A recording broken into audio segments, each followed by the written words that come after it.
एक के sir mathematics में आज सवाल नंबर सेकंड है। कल हम सवाल नंबर फर्स्ट हम बताए थे बच्चे, तो उसमें बताए थे कि प्रत्यक्ष विधि से माध्य कैसे ज्ञात किया जाता है। आज माध्य ही बताएंगे, लेकिन कल्पित विधि से, कल्पित माध्य विधि से इसको सॉल्व करने के लिए मैं बताऊंगा। यदि फर्स्ट वीडियो इसका, इस चैप्टर का फर्स्ट वीडियो में हम इस चैप्टर का पूरा कंसेप्ट दे दिए हैं, पूरा समझा दिए हैं कि माध्य 3 नियमों से ज्ञात किया जाता है।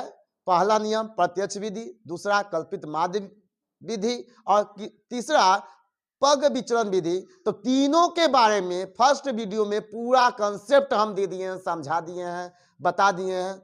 तो यदि वह वीडियो नहीं देखे होंगे तो उसको देखें, ताकि किसी प्रकार का कोई भी कंफ्यूजन ये चैप्टर में न रहे। आज उसी के क्रम में कल बताए थे प्रत्यक्ष विधि से, आज बताएंगे कल्पित विधि से।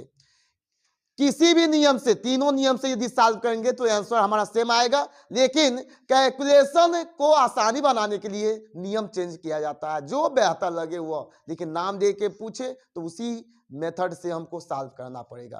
तो सेकंड नंबर सवाल देखेंगे, हम पहले से लिख दिए हैं। किसी फैक्ट्री के 50 श्रमिकों की दैनिक मजदूरी के निम्नलिखित बटन पर विचार कीजिए। दिया हुआ है दैनिक मजदूरी रुपयों में, और श्रमिकों की संख्या को ही हम क्या कहते हैं, FI कहते हैं। ये भी दिया हुआ है। यह दैनिक मजदूरी जो दिया रुपयों में, अंतराल में दिया, जैसे 500 से 520, तो उसका क्या मतलब है, वर्ग अंतराल। उसका क्या मतलब है, वर्ग अंतराल। उसका क्या मतलब है, वर्ग अंतराल। तो वर्ग अंतराल भी किसके लिए प्रयोग होता है बच्चे, किसके लिए प्रयोग होता है, XI ज्ञात करने के लिए प्रयोग होता है। XI क्या है, मध्यमान है। जो इसका निम्न सीमा है और उच्च सीमा आपस में प्लस करके 2 का डिवीजन कर देते हैं, वही क्या होता है, मध्यमान होता है, XI होता है। तो जैसे दिया है वैसे दिया क्या है, एक उपयुक्त विधि का प्रयोग करते हुए इस फैक्ट्री के श्रमिकों की माध्य दैनिक मजदूरी ज्ञात कीजिए। यानी हमको कोई भी नियम यहाँ पर नहीं कहा है कि इसी नियम से कीजिए, तो हम कोई भी नियम अप्लाई कर सकते हैं। चूंकि पिछले क्लास में, पिछले वीडियो में मैं वह क्या बोलते हैं, प्रत्यक्ष विधि हम बता दिए थे, डायरेक्ट मेथड से माध्य ज्ञात करना हम बता दिए थे। तो इसीलिए आज इसी सवाल को हम कल्पित माध्य विधि से सॉल्व करेंगे। देखेंगे जैसे चार्ट बनाया वैसे ही हम बना लिए हैं। दैनिक मजदूरी रुपयों में नीचे करके लिखे हैं, श्रमिकों की संख्या FI यानी बारंबारता उसी को कहते हैं, मध्यमान DI FI DI, क्योंकि इसमें कल्पित विधि में आवश्यकता पड़ता है। तो ध्यान देंगे बच्चे, हमको कैलकुलेशन आना चाहिए। यदि कैलकुलेशन नहीं आता है ना, तो सवाल को सॉल्व करने में दिक्कत होगी। ध्यान दें बच्चे, दैनिक मजदूरी किसमें, रुपयों में। दैनिक मजदूरी किसमें, रुपयों में हमको ज्ञात करना है। दिया है श्रमिकों की संख्या FI दिया हुआ है। मध्यमान कैसे ज्ञात किया जाता है, जो वर्ग अंतराल दिया होता है, मतलब 500 से 520 जो वर्ग अंतराल दिया होता है बच्चे, इसी को आपस में प्लस करके और 2 से डिवीजन कर दिया जाता है। यह 500 से 520 माइनस नहीं है, 500 से 520 तक कहा है, तो मतलब उसके बीच में जितनी श्रमिकों की संख्या आएगा वही दिया है 12। तो यह दोनों को आपस में प्लस करके क्या किया जाता है, 2 से डिवीजन किया जाता है। क्या किया जाता है, 2 से डिवीजन किया जाता है। तो बताओ बच्चे, 520 दिया है तो प्लस करेंगे तो कितना हो जाएगा, डायरेक्ट हम करेंगे, अलग नहीं करेंगे, कितना हो जाएगा 1020 हो जाएगा, और उसका हाफ करेंगे तो कितना हो जाएगा 510। वैसे ही 520 और इसका कितना हो जाएगा 500, कितना हो जाएगा 30। फिर से वैसे ही 550, फिर से वैसे ही 570, फिर से वैसे ही। यह तो आसान दिया है, प्लस करके बता दे रहा हूं। DI कैसे ज्ञात किया जाता है, XI माइनस ए। यह क्या है, XI माइनस ए। तो ए किसे मानते हैं, ए हम पिछले वीडियो में बहुत बेहतर तरीके से समझा दिए हैं। यदि मध्यमान 1 2 3 4 5 यदि विषम संख्या देगा तो हमको ज्ञात करने के लिए आसानी है कि बीच वाला हम बता देंगे मध्यमान। यदि विषम संख्या देगा क्या यक्ष आई, यह समझना बहुत ही इंपॉर्टेंट है बच्चे, कोई कंफ्यूजन नहीं होना चाहिए। यदि विषम संख्या देगा तो हम बता सकते हैं जो बीच में हो उसी को हम क्या कहेंगे, ए कहेंगे। लेकिन यदि सम संख्या देगा तब मानो कि यहां पर 1 2 3 4 5 दिया है तो दिस इज क्या कह दिए, ए कह दिए।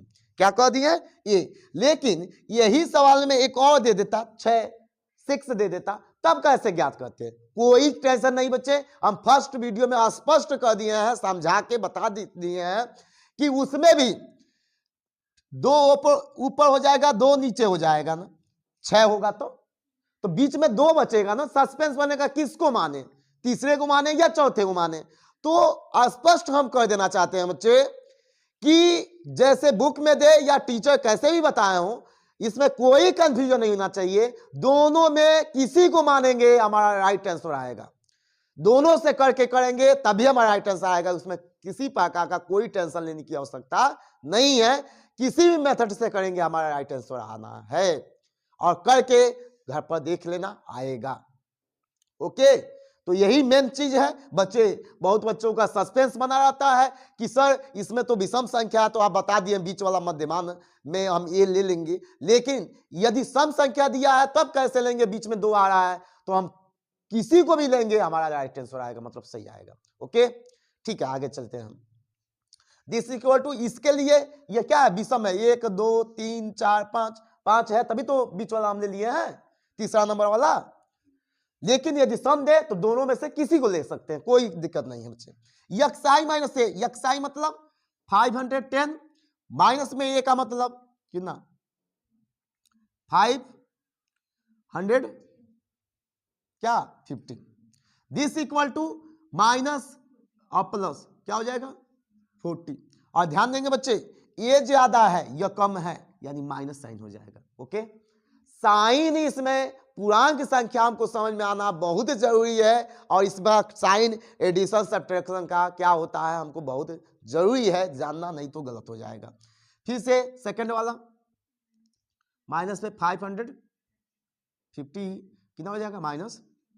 तो ध्यान देंगे बच्चे यहां तक -280 मालूम है। फिर से वैसे ही हम किए हैं, तो यक्साई माइनस ए, इसी प्रकार यह किए हैं 0, फिर से यह किए हैं 120, फिर से लास्ट वाला किए हैं तो 400 आया है। अब हम क्या करेंगे, उसका योग ज्ञात करेंगे। क्या करेंगे, योग ज्ञात करेंगे, मतलब इसका योग दिया है, क्या दे दिया है, कितना है 50 है। नहीं है तो प्लस करके देख ले क्या हमारा सही है। 2 4 कितना हो जाए 6 6 14 14 और 6 20 और 10 30 का 0, हाँ कैरी 3 1 1 2 3 2 आएगा ना, 20 हो रहा है ना, 10 हम प्लस कर दिए 50 हमारा आएगा। ठीक है, हम यहाँ पर 10 प्लस किए थे 30 नहीं होगा, 20 का 0 और फिर से करी कितना मिलेगा 2 मिलेगा और 3 होगा 50 हो जाएगा। दिस इक्वल टू ये भी प्लस करना पड़ता है बच्चे। तो बच्चे इसमें तो कोई बात नहीं है, बताओ कि संख्या दिया है तो वो तो बच्चे ज्ञात कर लेते हैं, लेकिन इसमें हमको एडिशन करना बहुत मेहनत से ये चार्ट बनाएंगे और सब करेंगे, हमको ये जोड़ने में गलत हो जाएगा तो आंसर कभी आएगा नहीं, गलत हो जाएगा। तो ध्यान दे बच्चे, पहले प्लस प्लस वाला आपस में प्लस कर लिया जाता है, कितना हो जाएगा 500। नहीं समझ में आ रहा है बच्चे, रफ कॉपी किया जाता है, कोई जरूरी नहीं हमको आता है, ठीक है ना।